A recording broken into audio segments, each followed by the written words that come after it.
Good morning, everyone, and welcome to your neighborhood Unitarian Universalist congregation.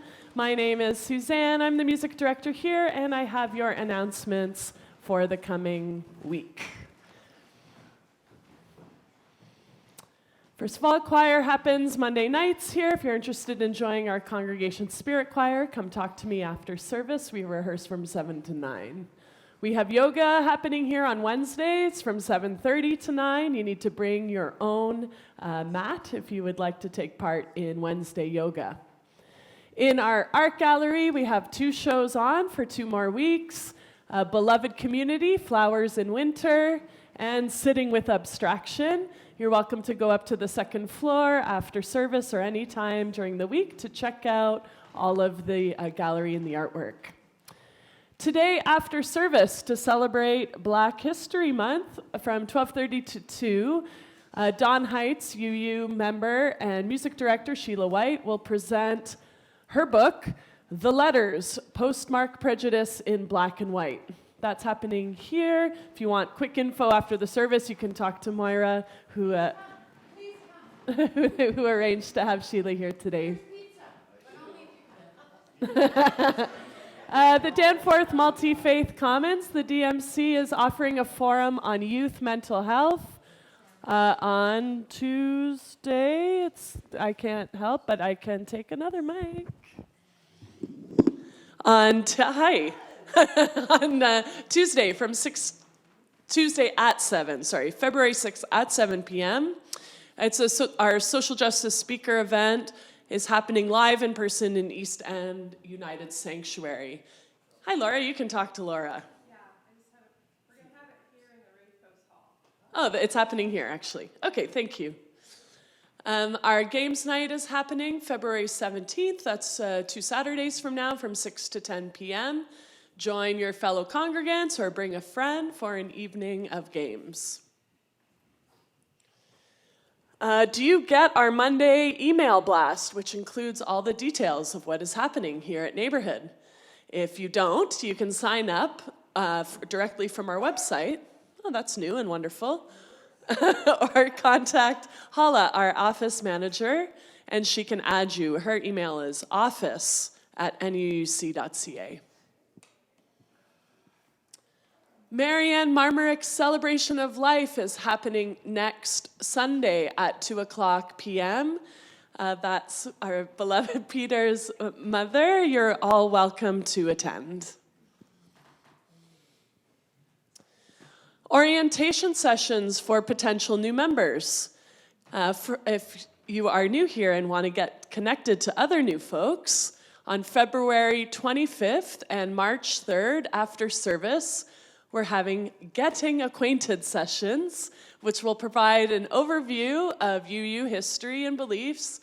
And it's a way, as I mentioned, to meet other new folks and other members that might also like to learn about UU history. And on March 10th and or April 7th after service, get connected with Neighborhood, learn about what happens here, activities, programs, and the different committees that happen. And you'll also learn about the process for becoming a member. This is all happening in advance of our joining ritual, if you decide to join, happening on April 28th. If you would like more info about becoming a member, I saw David was here. Thank you. David is on the membership committee, as well as Christina and Rev Pat, who's not with us today. Our question to the community for today's service is, what helps you stretch in community? Have a think about that. We will be asking that question to you later in the service. And next Sunday, February 11th, under our February theme of Beloved Community, we're having speaker Beverly Horton from Hamilton First UU come to talk to us about Higher Love, the call for beloved community. Music will be provided by our own spirit band. Our service weaver will be Moira McDonald, and our time for all ages will be provided by our LL director, Julia Thompson.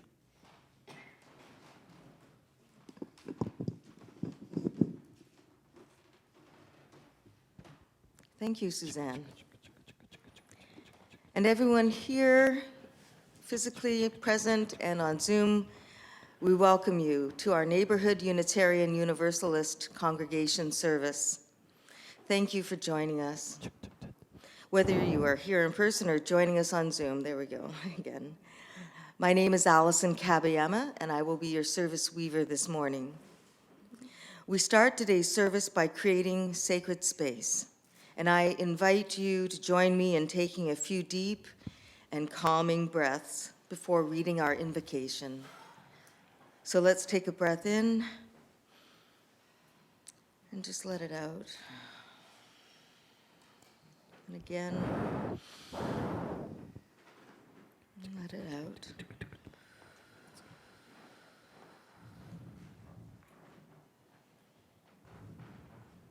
Whatever's on your mind, we can pick those things up again after service. Let us join in reading our invocation. Let us cast the circle of a chair. Space here. Let us cast the circle of a chair space here. A space of safety, a place of forgiveness, a place of love. If we want the world to change, we must craft in our space and in ourselves the seeds that grow a different kind of life. A life of graciousness, of creative intelligence, a place of life and spirit for ourselves and our children, families. Today, our chalice will be lit by Doug Crozier.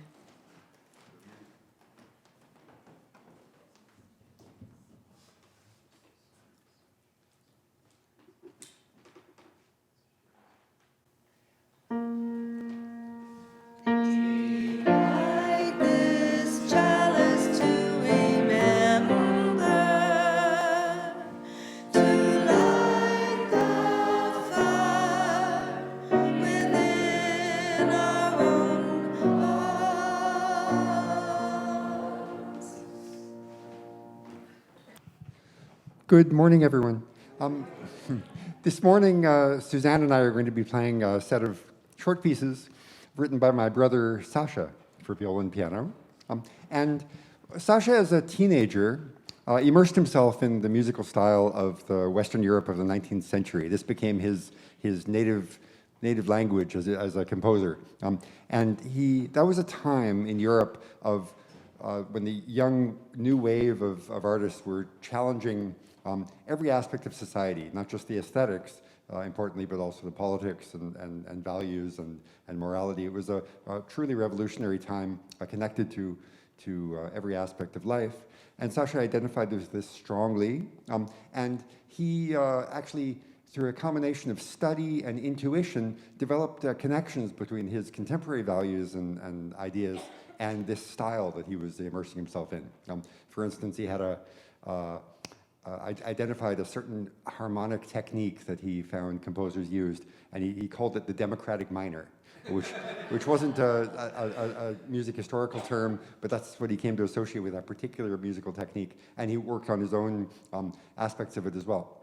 So when he was in his late teens, he set off to Vienna to study composition, of the same school where our father had studied music about 50 years earlier. He went with high hopes of really delving into this passion and avocation.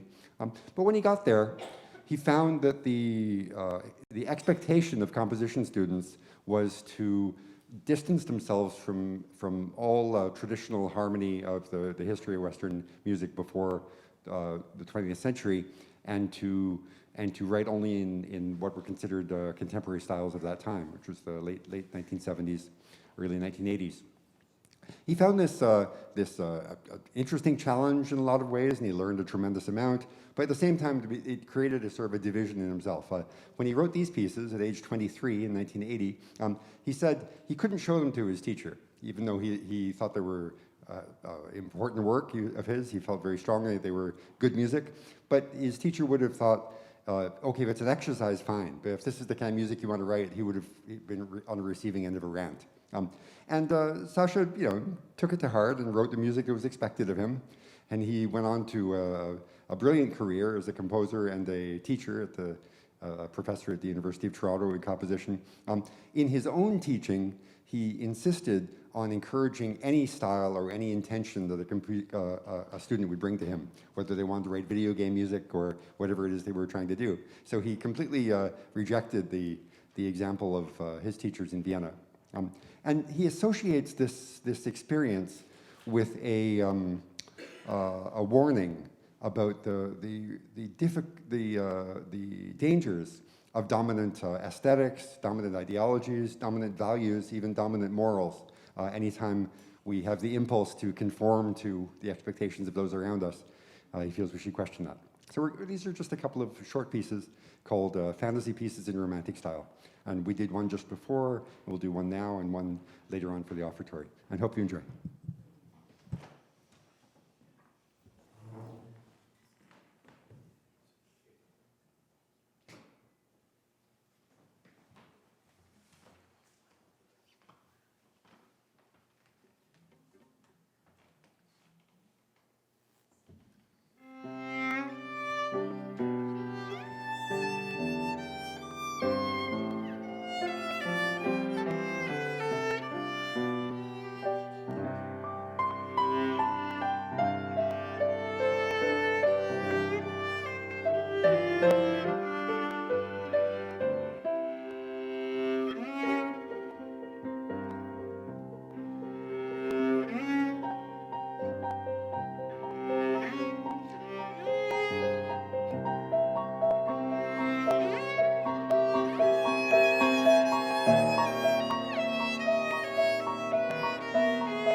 So beautiful.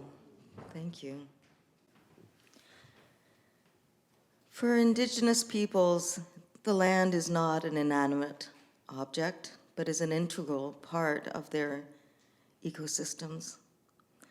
As we gather today, we acknowledge this land, the people and all other beings, animate and inanimate, today as well as the ancestors. This area has been a place of communities coming together for well over 15,000 years. This land has been the territory of the Wendat, Anishinaabeg Nation, the Haudenosaunee Confederacy, and the Mississaugas. This territory was the subject of the Dish with One Spoon Wampum Belt Covenant, an agreement between the Anishinaabeg and Haudenosaunee nations to peaceably share and care for the resources around the Great Lakes. Today, the meeting place of Toronto is still home to many Indigenous people from across Turtle Island. I am also mindful of broken covenants and the need to strive to make right with all our relations, sharing stories and telling the truth of this place. And now, as we continue in sacred space, I just want to introduce our staff. So we have our wonderful music director, Susanne Maziarz, our director of lifespan learning, Julia Thompson, and our contract minister is the Reverend Pat Trudeau. Our returning speaker today is Melina Bondy, who I will introduce more later on in the service. Our guest musician is our very own Tony Rapoport, who will be performing again with Susanne. Thank you. Many thanks also to Mark Tim and Joe Stokowski, who are today's tech team. You may not know it, but there are many hands that help put together our services every week. So thank you to the greeters, the counters, the folks helping in lifespan learning, those responsible for coffee and snacks. I know who you are. And I am grateful for the often hidden gifts that are sometimes given weekly. Thank you all.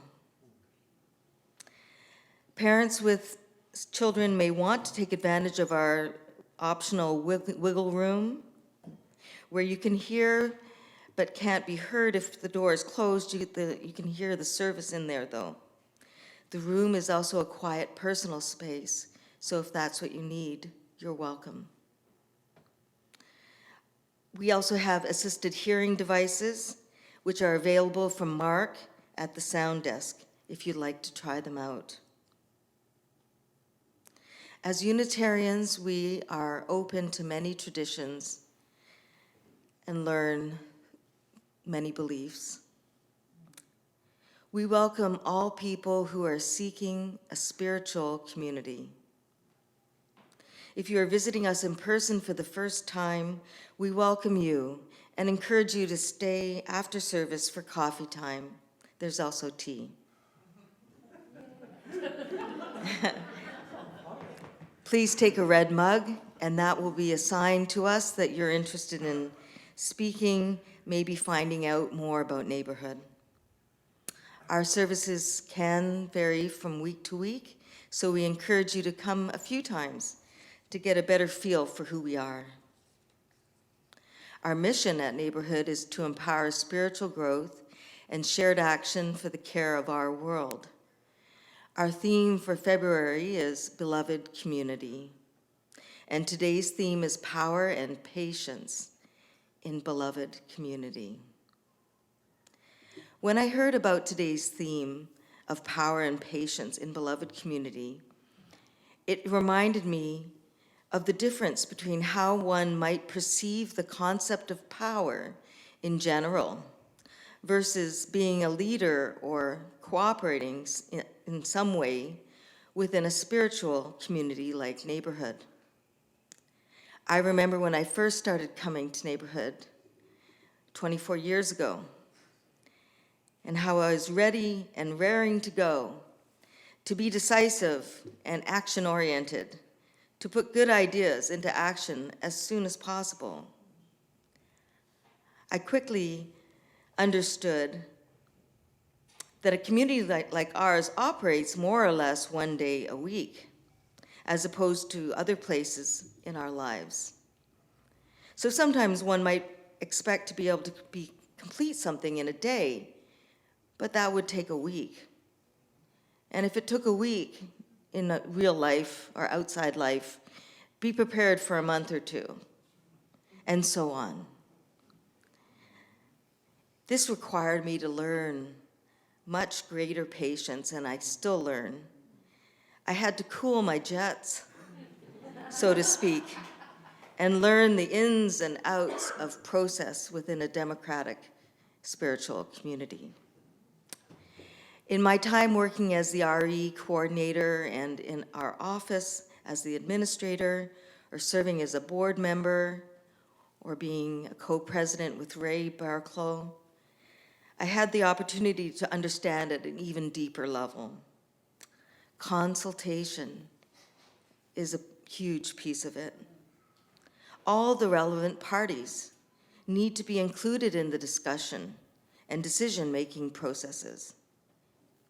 Even if ultimately everyone ended up agreeing with the original proposed course of action, we benefited.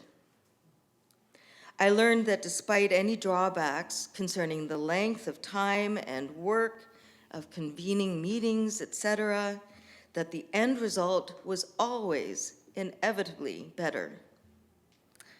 Either some aspect might change from the initial idea, and for sure there was greater understanding, buy-in, and support from the group or congregation, whichever applied. I know that there is wisdom to be gained, sometimes from unexpected sources, within the collective, which can improve or change the outcome. So the concept of power in some parts of secular life is misplaced when it comes to operating in beloved community, and is better thought of, I think, as service. How we exercise power, patience, and agency is different in a beloved community. In the words of American writer and aviatrix Anne Morrow Lindbergh, love is a force that enables you to give other things. It is the motivating power. It enables you to give strength and power and freedom and peace to another person. It is not a result, it is cause. It is not a product, it produces. It is a power like money or steam or electricity. It is valueless unless you can give something else by means of it.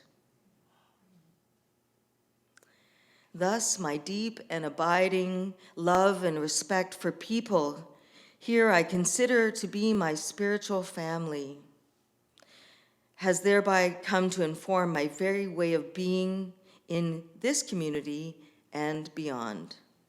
Love informs my service.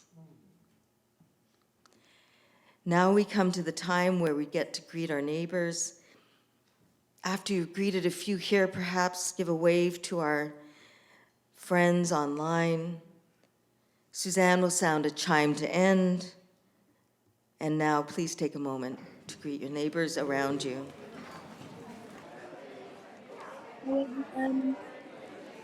Hi, Gordon and Michelle. Hi, Dee Dee. Morning. Hi, Lou. Good morning. Hey, Oh, you cut off. everybody. Hey. Hi. Hello. Oh, Test, Hi, test, Ren. test. Hi, Dee. yeah. Can you There's hear one. me? Hi. Okay, it's working now. Hi, Gordon and Michelle. Mm-hmm. Gordon Hi, and Sigrid. Michelle, Yeah. everyone. Hi, Ren.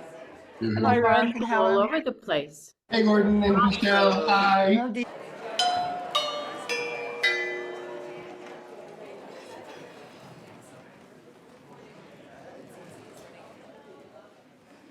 Let's sing together. Let's do together. Let's dance together. Let's rest together.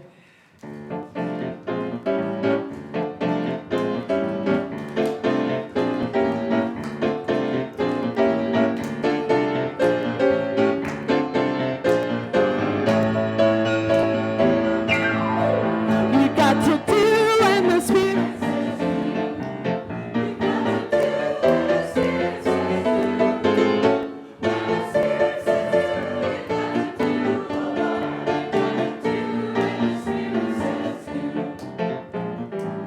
Spirit says do. Spirit says do. Spirit says do. Spirit says do. Spirit says do. Spirit says do. Let's sing. You got to sing when the Spirit says sing. You got to sing when the Spirit says sing. When the Spirit says sing, you got to sing. Oh Lord, you got to sing when the Spirit says sing. Spirit says sing. Spirit says sing. Spirit says sing. Spirit says sing. Spirit says sing. Spirit says sing. Dance. You got to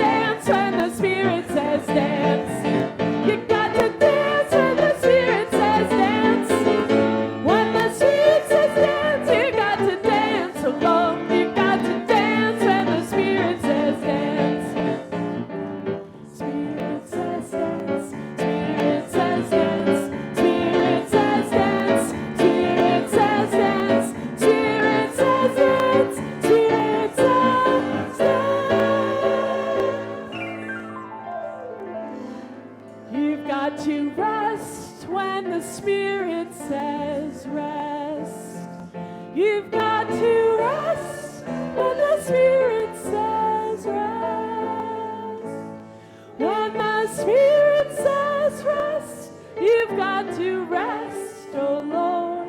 You've got to rest when the Spirit says rest. Spirit says rest. Spirit says rest. Spirit says rest. Spirit says rest. Spirit says rest. Spirit says rest. You've got to do. You've got to do when the Spirit says do. You've got to do when the Spirit says do. When the Spirit says do, you've got to do. Oh Lord, you've got to do when the Spirit says do. Spirit says do. Spirit says do. Spirit says do. Spirit says do. Spirit says do. Spirit says do. Spirit says do.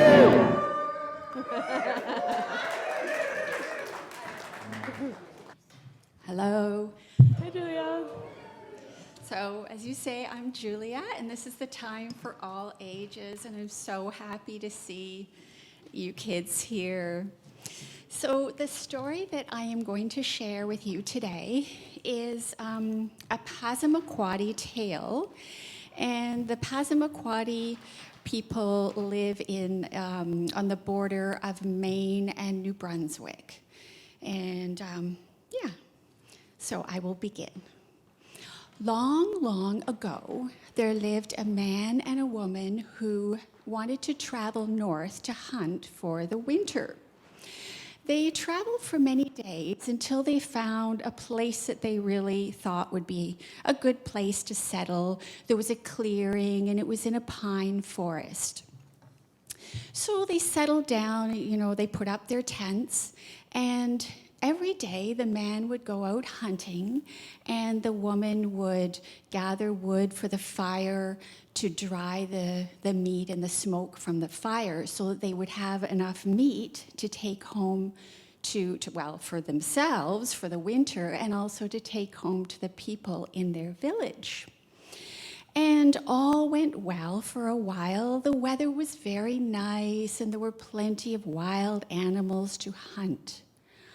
But one day, while the woman was out gathering firewood, she heard a hideous shriek. It was like a "Ah!" And there was a whoosh of cold, icy wind, and the woman looked up, and it was the terrible Shanu, worse than her worst nightmares. The Shanu had a heart of ice. He had eyes like a hungry wolf, and he had long, sharp, pointed teeth like a bear. The woman was terrified. She was trembling, but she came up with a plan because she could think on her feet. She was very, very clever. And she dropped her firewood and opened her arms wide and gave the Shanu a big hug. How lovely to see you. How wonderful that you've come for a visit. And then she stepped back and she said, "But where are your clothes? You must be cold. Come into the tent. Let's find you something warm." The Shanu was so surprised by her kindness. Nobody had ever reacted to him in this way, that he just followed her like a little lamb into the tent, and she put a warm blanket around him. And then she said, "Now you just sit right there and warm up." She could see her husband coming back from the hunt, and she ran out to meet him, and she said, "I know this is going to be difficult, but please, just don't ask any questions. There's a Shanu in our tent. Please be kind to him and make him feel welcome." The man said, "No problem," because this couple had been through a lot of dangers together, and he knew to trust the woman's intuition. She had never been wrong. So he went into the tent and he said, welcome, welcome to our home. Now, you must be hungry. We're having stew for dinner. The Shanu was, again, he didn't know what was going on, and something was happening to him inside. He was just trying to figure all this out. He was very confused. So the man served the Shanu a big bowl of stew. And as they ate their stew, the couple chatted nervously with their dinner guest, and they were just hoping and praying that the Shanu was not going to eat them for dessert. But the Shanu felt there was something warm growing inside him. He had never before been treated with such kindness, and he was always angry all the time because he felt as though everybody was against him and people were his enemy. And the couple could see there was something in his eyes that had changed. There was the hardness wasn't there anymore. There was a kindness in him, and they were no longer afraid of the Shanu. Well, the next day and all during the winter, the Shanu helped the couple. He went out with the man hunting, and he went out with the woman to gather wood. He was so strong that he actually was able to grip the trunks of trees with his teeth and yank them out of the ground and then chew them up into fire logs. And this continued all winter, and by the end of the winter, they had a great big pile of smoked meat to take back to the people in their village. And spring was starting, the snow was melting, and they were happy, but also their hearts were very heavy because they knew they would have to leave the Shanu behind, because one thing they knew about Shanus is that they belong in the cold. They can't survive in the warmth. So, but the Shanu said, please, please let me go with you. But the couple said, you can't. You're going to die if you come with us to where it's warm. But the Shanu went with them anyway. And as they continued on their journey, the further and further south they went, and the warmer it got, the Shanu began to shrink, and he began to feel weaker every day. And finally, as they stood outside their village, he had shrunk so small that he was just able to fit into the palm of their hands. But what was the evil Shanu with his icy cold heart? His heart had melted, and this monster had been transformed by the loving kindness of this couple into the first dove. And that is why doves are called the birds of love. Thank you. What do you think might have happened in a couple of words if the couple had not treated the Shanu this way? What might have happened to them? Chomp, chomp. He would have chewed on them. Exactly. And, maybe when we get in there, we can talk about maybe there's been a time when you have treated somebody with that loving kindness, and, even when it was hard, you still did it anyway. Thank you for listening. Children grow in the Spirit. Children grow in the Spirit. Grow in the Spirit. Children grow in the Spirit. Children grow in the Spirit. Grow in the Spirit. Grow in the Spirit. Children. That was so much fun and a good lesson. This is a unique time in our service. We invite you to come forward and light a candle for a joy or concern in your life. This ritual will be edited out of our recording to preserve our privacy. Please form lines on either side of the sanctuary, and you can take a candle from Peter. Thank you.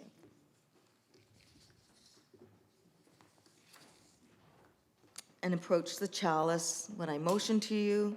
For those of you on Zoom, we will call on you after those in the sanctuary have had a chance to share. I ask that you please respect the sacredness of this ritual and refrain from making announcements or telling long stories. This is a cherished time in our community that brings us all closer. Please distill your wisdom into the feeling or insight within your experience. We will start by sharing and expressing our gratitude for all volunteer efforts, seen and unseen, that bring this community to the heights that we can reach. Thank you. I light the second candle for the Reverend Olivia Holmes, who amongst many, many decorations and achievements served as the Director of International and Interfaith Relations for the Unitarian Universalist Association. She also served our community here at Neighborhood from May of 2021 until August of 2022, pro bono, just out of her love for our community, before becoming our ministerial consultant for another year. Her impact and help to us was immeasurable, and she was also a great mentor in the art of beloved community and a source of support to me personally. Olivia passed on December the 11th, but we would like to rename our minister's office in her honor.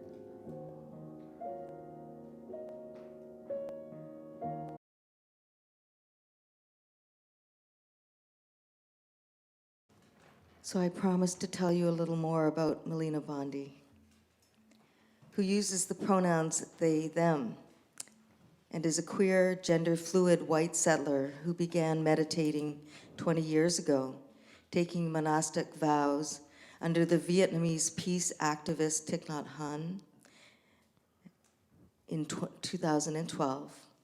After 6 years in the monastery and a few more outside, Melina returned to lay life in 2021 and is now a psychotherapist and meditation teacher with an orientation towards embodiment, compassion, social justice, and creativity. Melina will be leading us in a time of meditation or reflection, which will happen after this next piece of music.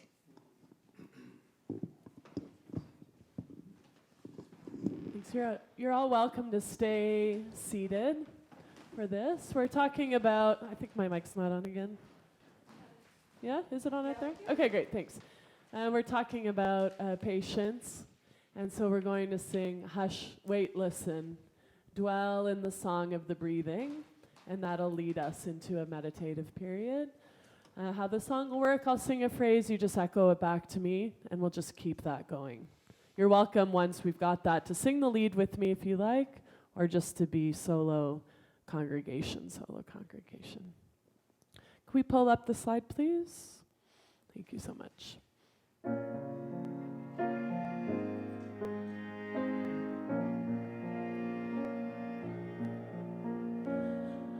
Hush, wait, listen, listen.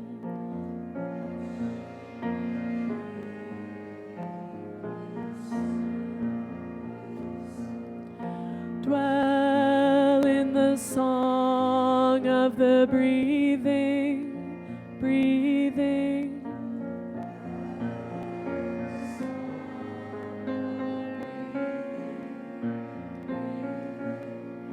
Dwell in the song of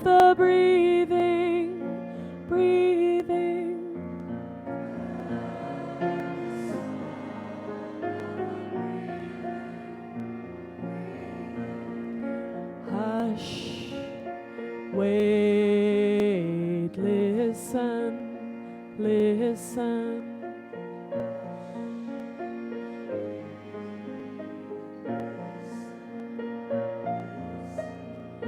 Dwell in the song of the breathing, breathing.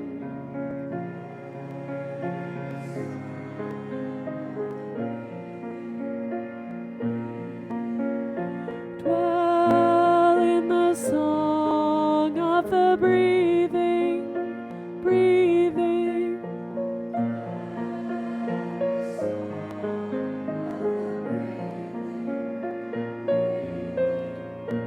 Hush, wait, listen, listen.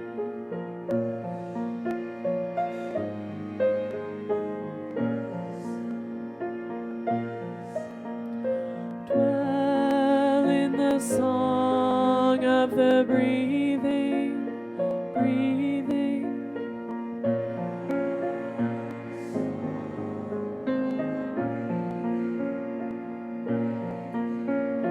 Dwell in the song of the breathing, breathing.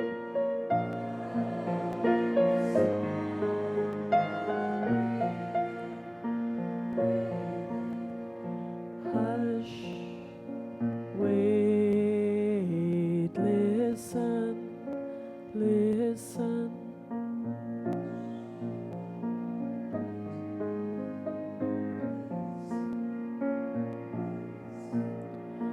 Dwell in the song of the breathing, breathing.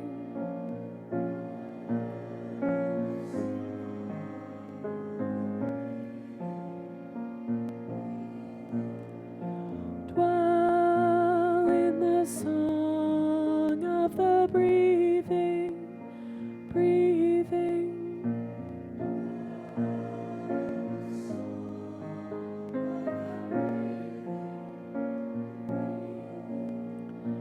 Hush, wait, listen, listen.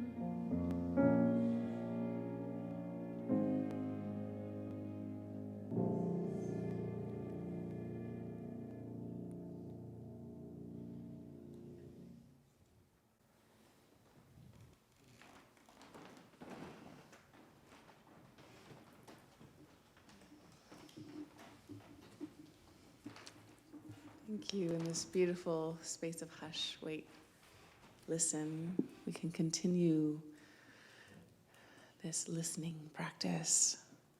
And I'm actually just going to read to you a reflection from Thich Nhat Hanh on interbeing, which in and of itself is a sort of listening into our interconnectedness. So if you want to have your eyes open or closed, shuffle your posture a little bit. It's a contemplative listening.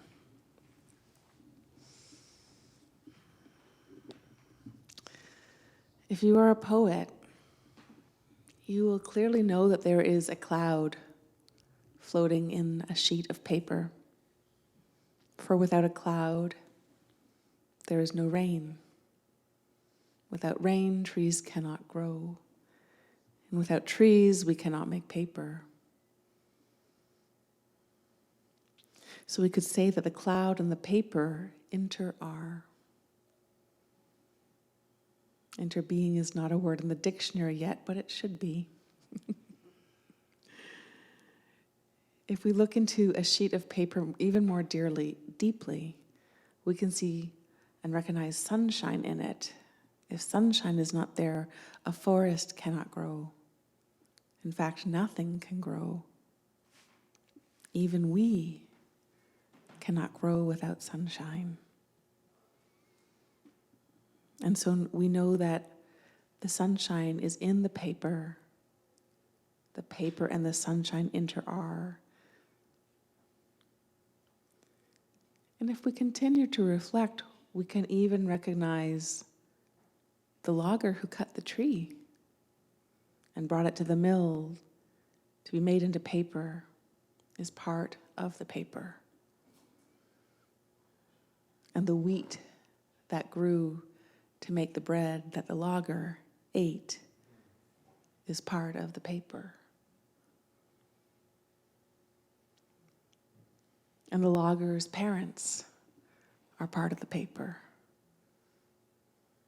And when we learn to reflect in this way, we can recognize that without the entire cosmos, this piece of paper right here could not exist. And if we continue this reflection, we can find that we too are in this paper.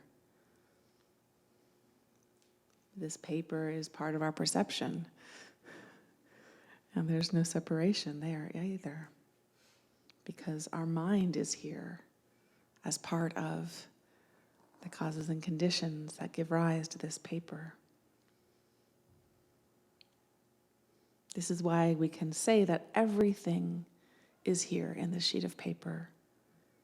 Because you cannot point to one thing that is not here in the time-space of the earth, the rain, the minerals, the soil, the sunshine, the cloud, the river, the heat. Everything coexists with this piece of paper. And in the same way, everything coexists with you and me. You cannot be by yourself alone. You can only interbe with every other thing. You are, we are, because everything else is.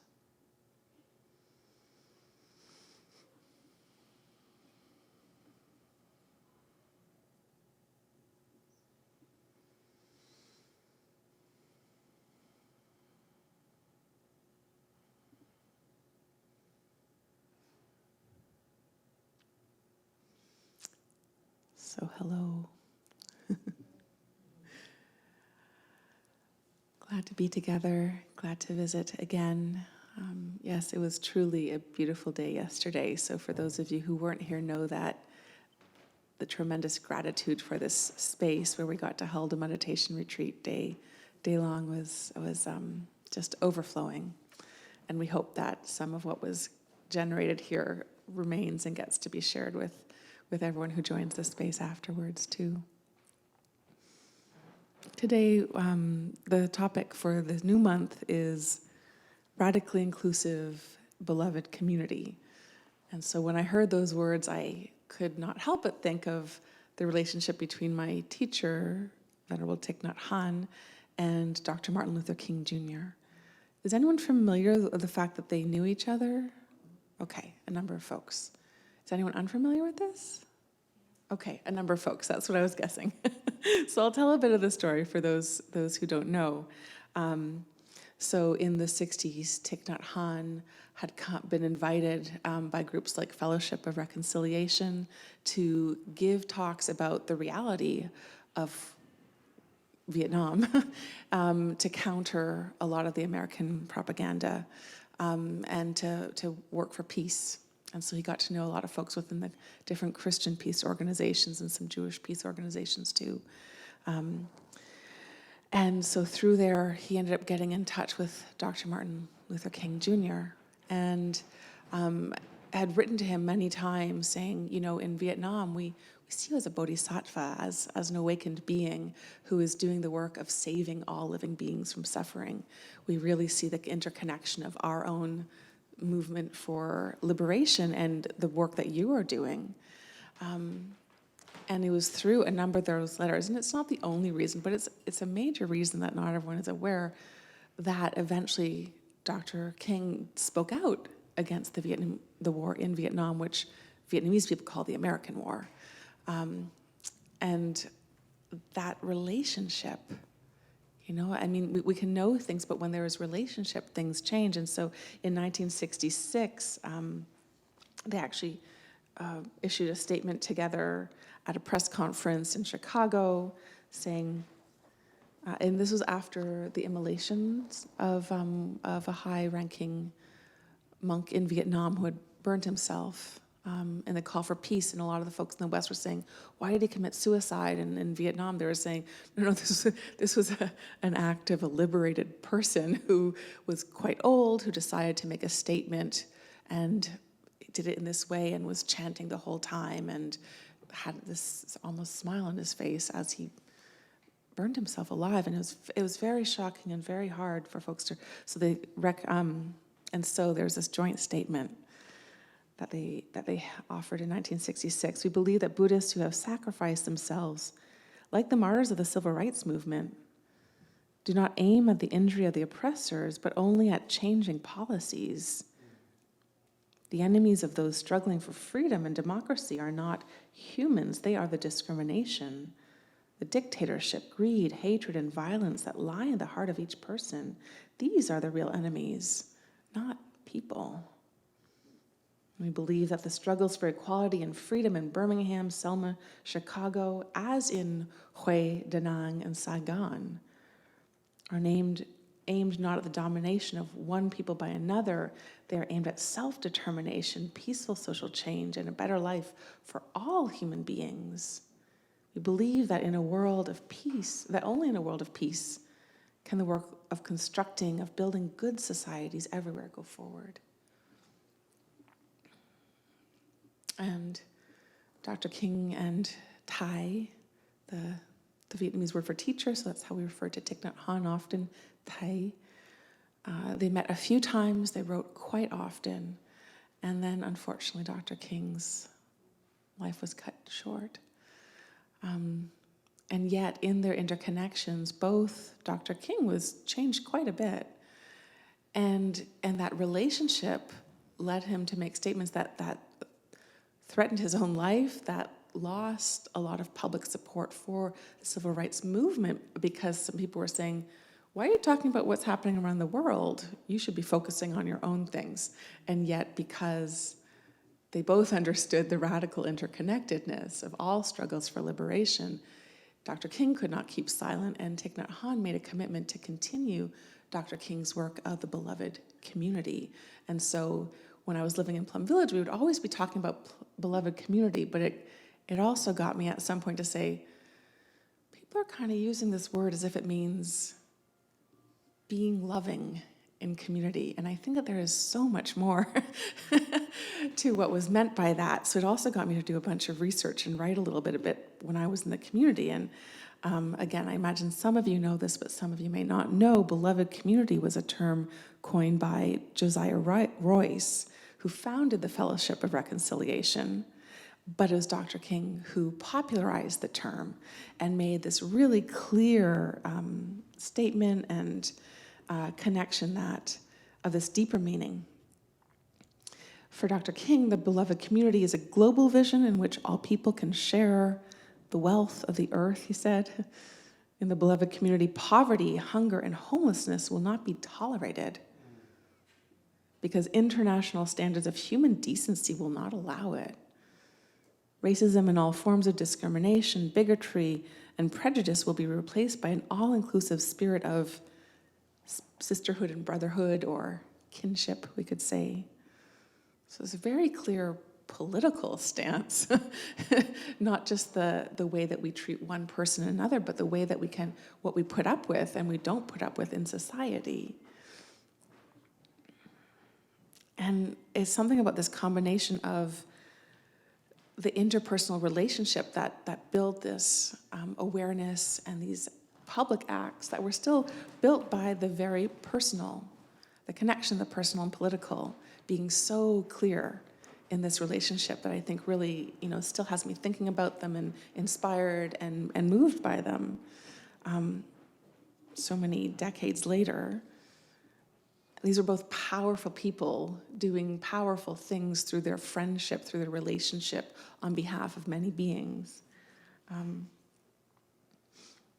And yet I know for myself, I don't always feel all that powerful.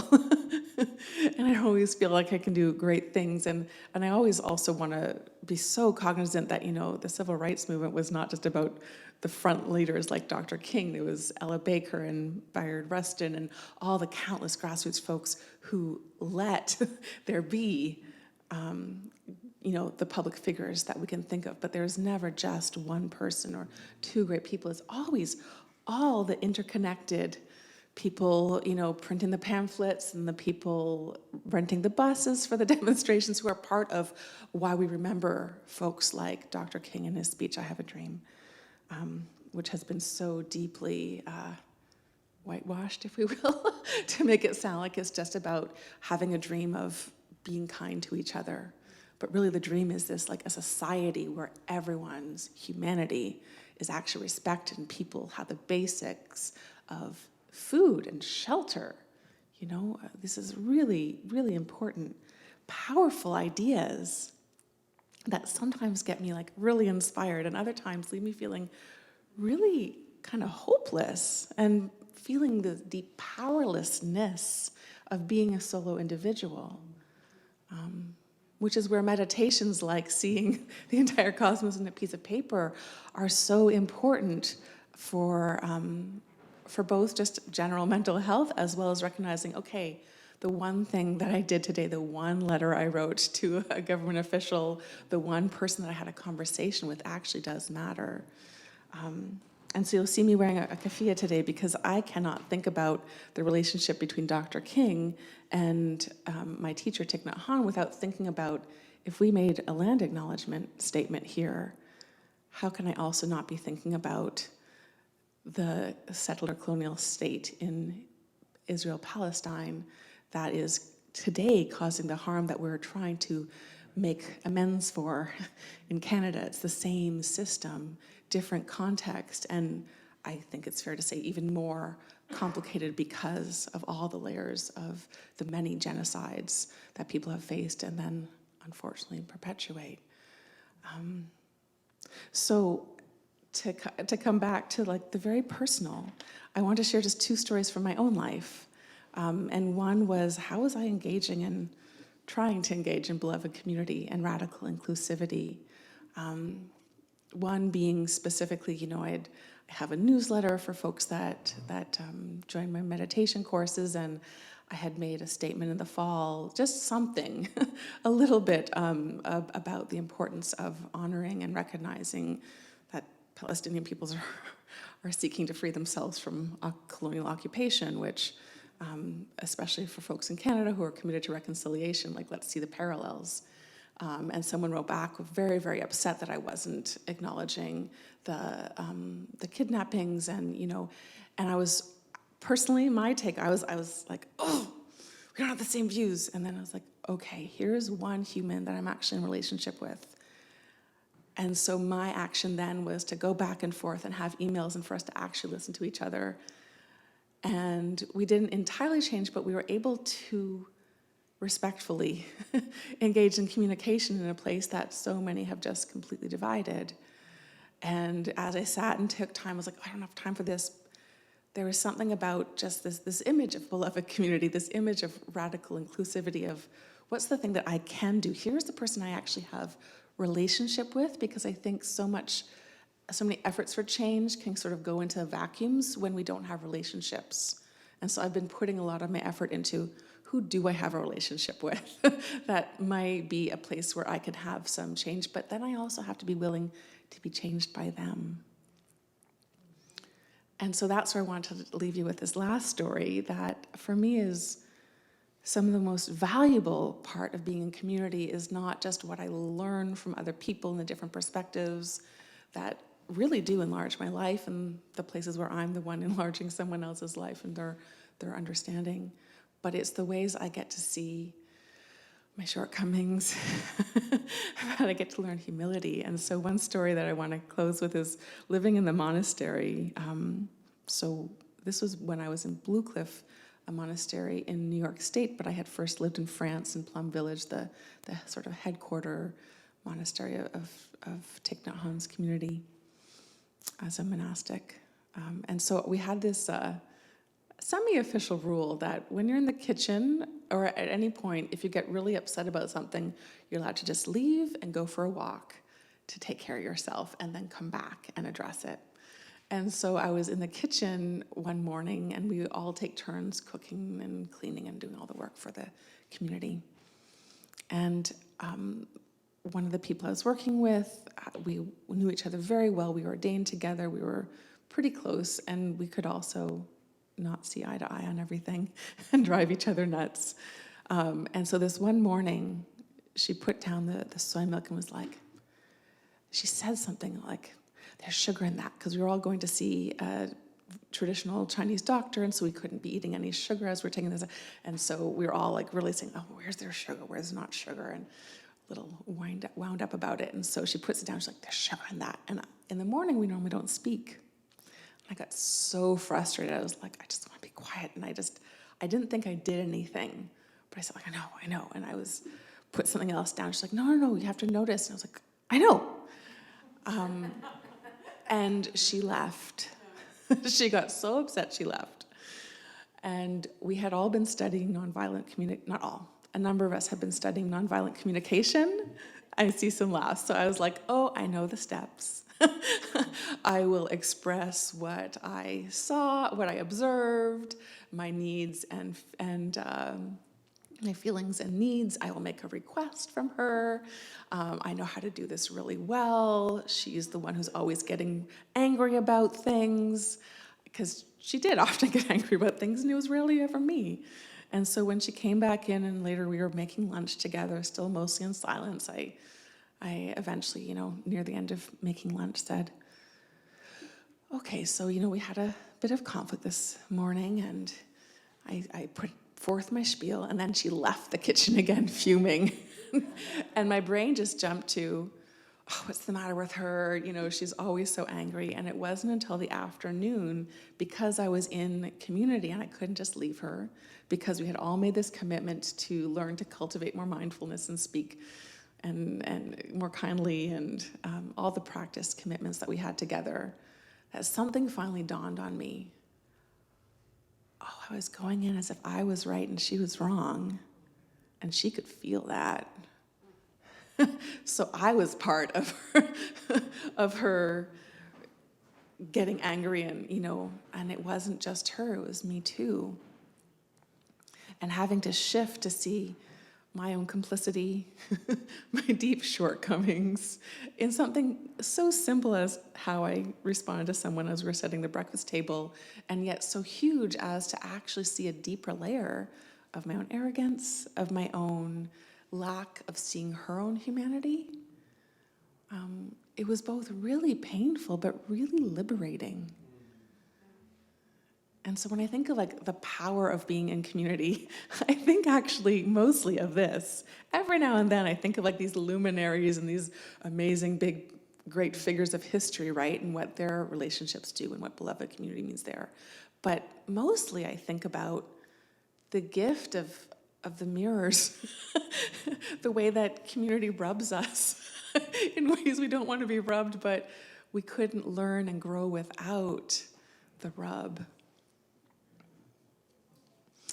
Sometimes the Spirit says do is that sort of call of the Spirit is stay in the rub, because it's actually the most precious thing possible, even if it's really uncomfortable in the moment. And I always want to give so many caveats, because if you're the one always being rubbed, and you're the one whose position in society is leaving you rubbed day in and day out, maybe staying in the rub is actually not your work. Your work may be to say, I don't actually have to stay here. But that's very different than the places we choose to be, and the people that we are in relationship with. And so, just a few thoughts in closing. A lot of folks talk about safe spaces, and as a psychotherapist, especially a somatic psychotherapist who's all about the nervous system, a felt sense of safety in the body is so essential for everything. And yet our perceptions of, is this a safe place for me to talk? Is this a safe place for this and that? Can sometimes get us so caught up in our minds, looking for sort of a perfection, that it actually, again, blocks us from what I like to think of as more important, the brave spaces that we can be in, those spaces that we choose to be in, that we get rubbed, and then we can stretch ourselves. Not break ourselves. It's just like muscle training. You know, you shouldn't be picking up something that's going to break your back, but train with the challenges that are appropriate for your body, that stretch us to grow a little stronger, a little more capable. At my last somatic therapy training, the trainer beautifully put it. She said, you know, when we're looking for what we call resources, it's not what makes you feel good, it's what gives you more capacity to go through challenges and to come back to whether you call it regulation or safety or connection. What gives us more capacity? That's the kind of stretch that is so precious. And that's what I think of as brave space. That's the power, the power to develop more capacity that comes from being in community, I think is at the heart of beloved community, at the heart of radical inclusivity, at the heart of why I imagine we all show up here this morning. Yeah. Thank you for your listening. And I think we have a question for the community. Yeah.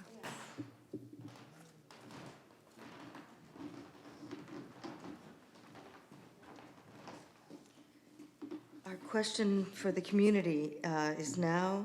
It's a chance to hear some of the collective wisdom which exists within our members and friends. I'd like to take a few responses to what helps you stretch in community. Put your hand up if you have something you'd like to reflect.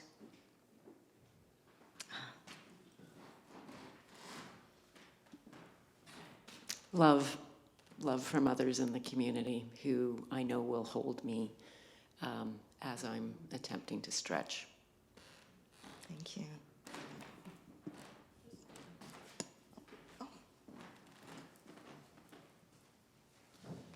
People who are different than me, and I'll tell the short story.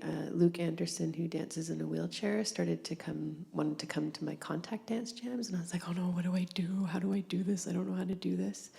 And just by hanging out with him and getting to know him, I learned how to be more welcoming to people with disabilities in my dance group. But it was a stretch for me at first. So people who are different than me.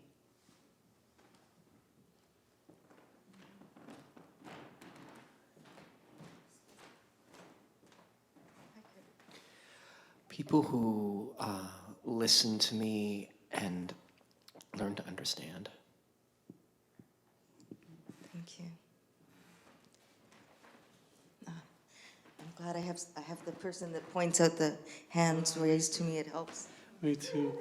When we gathered to celebrate Bob Rafos's life, I had the pleasure and the warmth of singing that day.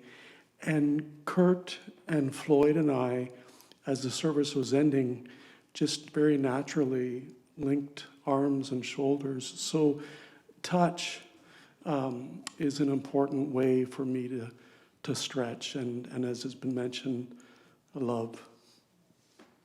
Thank you. Now we come to the time that we ask you to share financially. This congregation is a living entity, and like all living things requires nurture and sustenance. Volunteer efforts are essential, and rent and salaries are paid and programs created by your contributions, all of ours. As we contribute to the life of this community, we affirm our lives within it. The greeters will pass the baskets for those who choose to make contributions that way. You can also give predated checks or e-transfers and automatic withdrawals. If you're online, please use the link displayed on the screen, which leads you to our donation page on our website. In all ways, I ask you to be generous. Thank you.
If you have found love and acceptance here, if you have found home here, if you had known kindred spirits here, let this offering be a token of gratitude for our common life as we build the common good.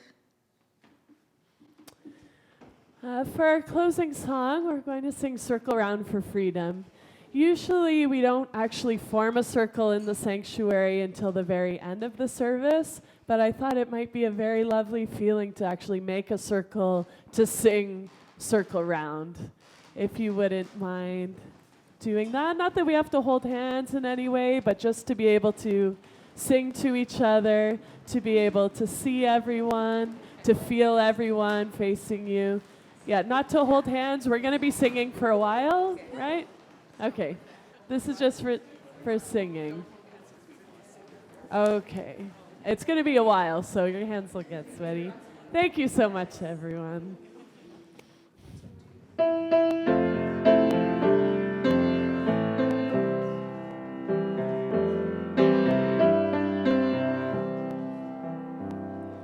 Circle round for freedom, circle round for peace, for all of us imprisoned, circle for release, circle for the planet, circle for each soul, for the children of our children.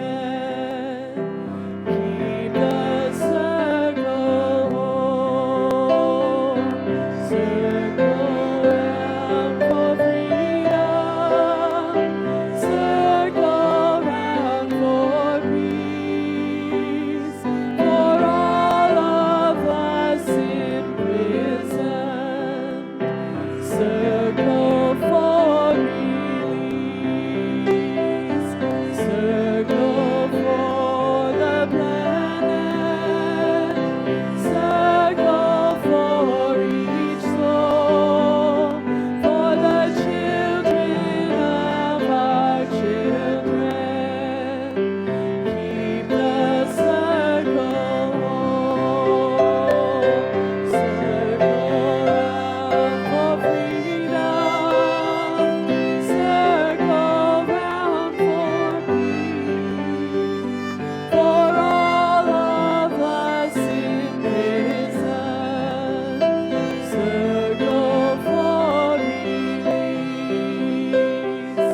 Circle for the planet.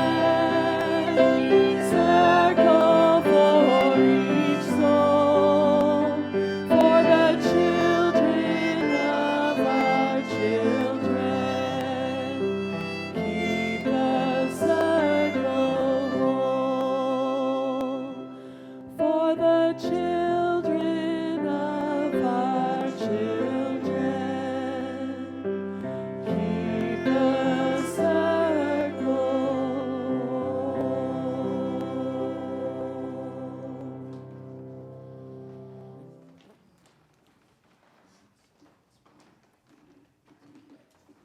Again, from Dr. King, injustice anywhere is a threat to justice everywhere, for we are caught in an inescapable network of mutuality, tied in a single garment of destiny. Whatever affects one directly affects all indirectly. We are made to live together because of the interrelated structures of all reality. I'd like to ask Doug to please extinguish our chalice.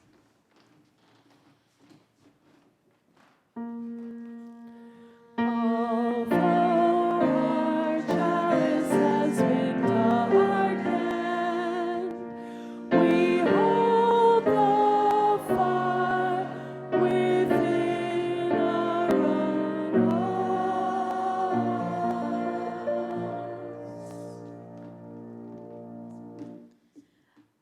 This is so good. Our service is ended. Go in peace.